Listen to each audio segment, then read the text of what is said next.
नमस्कार and welcome back to Neeraj Saxena maths classes. आज हम शुरू कर रहे हैं class 10 mathematics chapter 1 real numbers. क्योंकि सिलेबस कुछ रिड्यूस हो गया है तो हमारे कोर्स में केवल दो टॉपिक्स हैं, fundamental theorem of arithmetic and irrational numbers.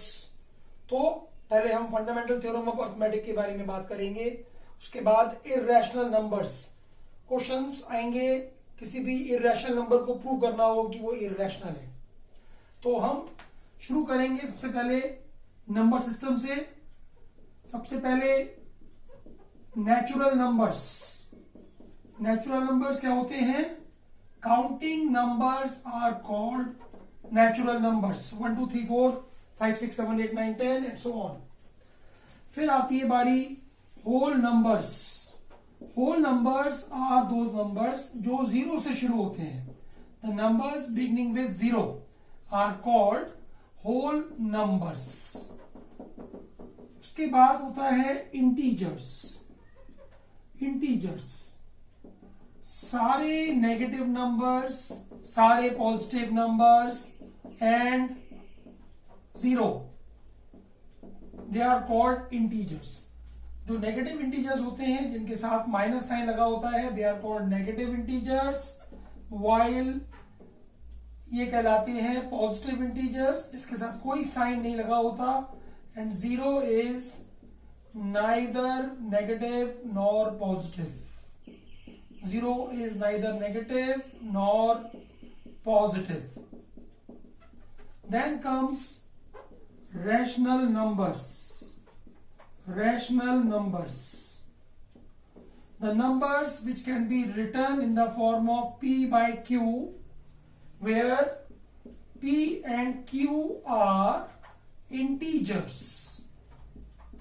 Jin numbers को हम p अपॉन q की फॉर्म में लिख सकें, जहां पर p और q इंटीजर्स हो and q is not equal to zero, यानी हम नंबर्स को p अपॉन q की फॉर्म में लिख सकें जहां पर p is the numerator and q is the denominator, but q should not be equal to zero, denominator should not be equal to zero because division by zero is not defined। Rational numbers की decimal form दो प्रकार की होती है। It is of two types, either terminating decimal और non terminating but repeating decimals. ये हमने पिछली क्लासेस में पढ़ा है, रिपीटिंग डेसिमल्स। फॉर एग्जाम्पल, अगर मैं कह रहा हूं 5/2, if I divide 5/2 I will get 2.5। If I divide से 4/5 I will get 0.8। So these are called terminating decimals, यानी कि if we divide the numerator by the denominator we will get the remainder 0 और हमारी division terminate कर जाएगी। On the other hand non terminating but repeating decimals की अगर मैं बात करता हूं, suppose if I divide 4/3 I will gate 1.3333। ये चलता ही चला जाएगा, रिपीट करता जाएगा, कभी खत्म नहीं होगा, रिमाइंडर कभी 0 नहीं आएगा और जो डिजिट डेसिमल पार्ट में रिपीट करती है उसके ऊपर लग जाएगा बार।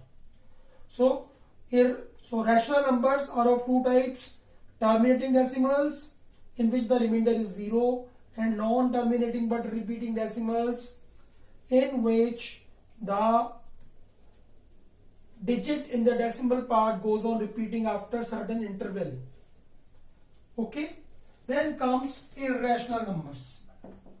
Irrational numbers are those numbers which cannot be written in the form of p by q। जिन नंबर्स को हम p अपॉन q की फॉर्म में नहीं लिख सकते, they are called irrational numbers. लेकिन इसकी सही डेफिनेशन है non terminating and non repeating decimals. Non terminating and non repeating decimals are called irrational numbers. This is the correct definition of irrational numbers. For example, अगर मैं √2 ले रहा हूं, अगर मैं √2 की वैल्यू निकालूंगा 1.4142 और ये चलती चली जाएगी, यानी कि टर्मिनेट नहीं करेगी और रिपीट भी नहीं करेगी. So non terminating and non repeating decimals are called irrational numbers. √3 की अगर मैं बात करता हूं 1.73205 and dot dot dot dot dot so on, चलता चला जाएगा, कभी टर्मिनेट नहीं करेगा, कभी डेसिमल पार्ट रिपीट नहीं करेगा. Such numbers are called irrational numbers. अगर मैं बात करता हूं पाई की, हालांकि हम पाई की वैल्यू को 22/7 ले लेते हैं, but that is not the exact value of pi. Pi भी एक इररेशनल नंबर है, क्योंकि पाई की जो अगर डेसिमल फॉर्म हम निकालेंगे it will be non terminating and non repeating. I hope this topic is clear.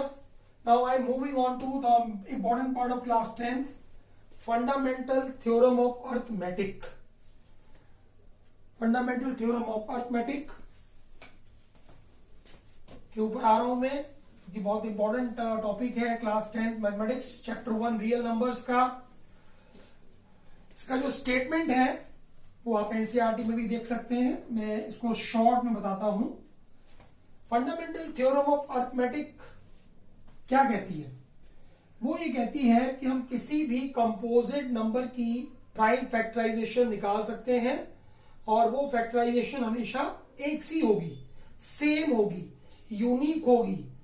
सिर्फ फैक्टर्स का ऑर्डर आगे पीछे हो सकता है. कैसे? सबसे पहले हम समझते हैं कि प्राइम और कंपोजिट नंबर्स क्या होते हैं, क्योंकि ये बहुत बच्चे कंफ्यूज कर जाते हैं जब एग्जाम में क्वेश्चंस आते हैं. तो बहुत ही बेसिक आइडिया है. प्राइम नंबर्स, तो prime numbers are those numbers which are divisible by 1 and the number itself. ऐसे नंबर्स जो या तो 1 से डिवाइड हो या खुद से डिवाइड हो, they are called prime numbers. For example 2, 3, 5, 7, 11, 13, 17, 19 and so on.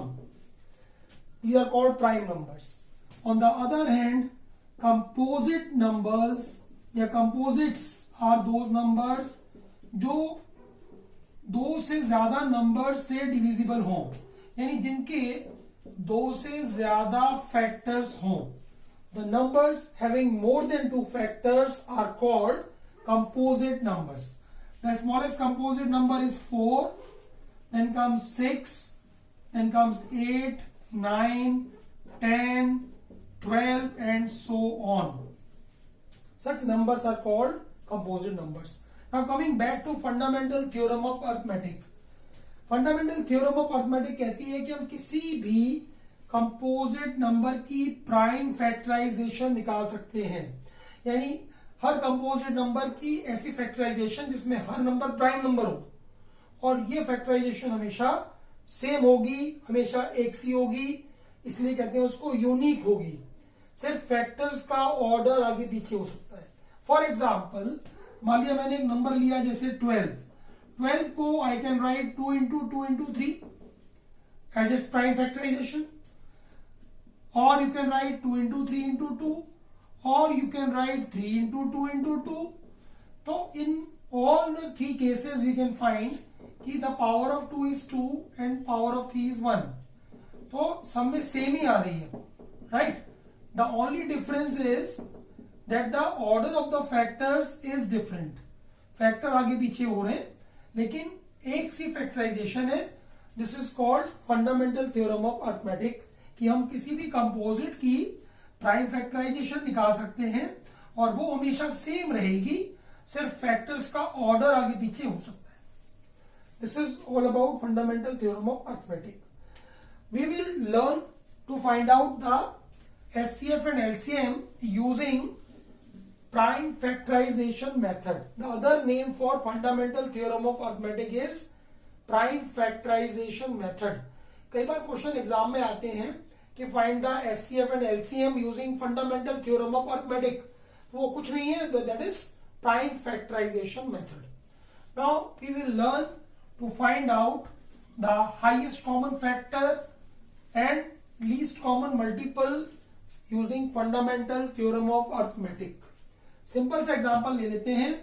सबसे पहले तो एचसीएफ होता क्या है, what is the meaning of highest common factor. इसके लिए मैं सिंपल सा एग्जांपल लेता हूं। मान लिया मैंने दो नंबर लिए 20 और 24 and I want to find out the factors. Factor का मतलब वो नंबर जो इन नंबर्स को डिवाइड कर दे। फॉर एग्जाम्पल 20 को मैंने लिया, now I am finding out the factors of 20। हम 20 को किस किस नंबर से डिवाइड कर सकते हैं, 1 से, 2 से, 4 से, 5 से, 10 से और 20 से। यानी 20 is divisible by all these numbers. तो these are the factors of 20। 24 की अगर मैं बात करूं, 24 is divisible by 1, 2, 3, 4, 6, 8, 12, 24. Now, what are the common factors? दोनों में कॉमन कौन कौन से फैक्टर आ गए 20 और 24 के? 1 आ गया, 2 आ गया और 4 भी हमें दिखाई दे रहा है और 1, 2, 4 और कुछ कॉमन नहीं है। तो 1, 2, 4 are the common factors of 20 and 24 और इन तीनों में हाईएस्ट क्या है? 4. So 4 is the highest common factor of 20 and 24, which means कि 4 सबसे बड़ा नंबर है जो 20 और 24 दोनों को एक साथ डिवाइड कर सकता है। I hope it is clear to you. Small topic है। एलसीएम की अगर मैं बात करता हूं, एक एलसीएम का एग्जांपल लेते हैं। लीस्ट कॉमन मल्टीपल, मल्टीपल मतलब टेबल्स। दो नंबर ले लेते हैं 6 और 9। 6 के मल्टीपल हम लिख रहे हैं 6 1 6, 12, 18, 24, 30, 36 एंड सो ऑन। 9 के अगर मैं मल्टीपल लिख रहा हूं 9 1 9, 9 2 18, 9 3 27, 9 4 36 एंड सो ऑन। सारे मल्टीपल्स लिखने की जरूरत नहीं है। जो सबसे पहले कॉमन आ जाएगा that will be the LCM. तो अगर मैं बात करूं 18, सबसे पहले 18 कॉमन आ रहा है, दिस इज द एलसीएम। आप कह सकते हैं सर 36 भी कॉमन आ रहा है, बट वो एलसीएम नहीं है। एलसीएम होने के लिए सबसे छोटा नंबर होना चाहिए जो गिवन नंबर्स के टेबल में आए, या ये कहें कि सबसे छोटा नंबर जो गिवन नंबर से डिविजिबल हो, that number is called LCM. ये सब आपने प्रीवियस क्लासेस में पढ़ा है। Now coming back to fundamental theorem of arithmetic. दोबारा से मैं इस पर आ रहा हूं और अब हम सीखेंगे फंडामेंटल थ्योरम ऑफ अर्थमेटिक से एचसीएफ और एलसीएम कैसे निकालते हैं। एक छोटा सा एग्जांपल हम ले लेते हैं। मान लिया क्वेश्चन आ गया भाई, find the HCF of 24 and 30। हम एक ही एग्जांपल से दोनों चीजें सीखेंगे, एचसीएफ भी निकालना और एलसीएम भी निकालना। तो हम हाईएस्ट कॉमन फैक्टर निकालना है। सबसे बड़ा नंबर जो 24 30 दोनों को डिवाइड कर दे। सबसे पहला step, we will find the prime factorisation of these numbers because we want to use fundamental theorem of arithmetic. I can write 24 as 2 into 2 into 3 और 2 की power 2 into 2 into 2 into 2 into 3. So we will have 2 की power 3 into 3 की power 1. 30 को हम लिख सकते हैं बेटा 2 into 3 into 5. 2 3 जा 6, 6 5 जा 30. Now SCF का जो फॉर्मूला है वो ये है, product of common factors, product of common factors without repetition,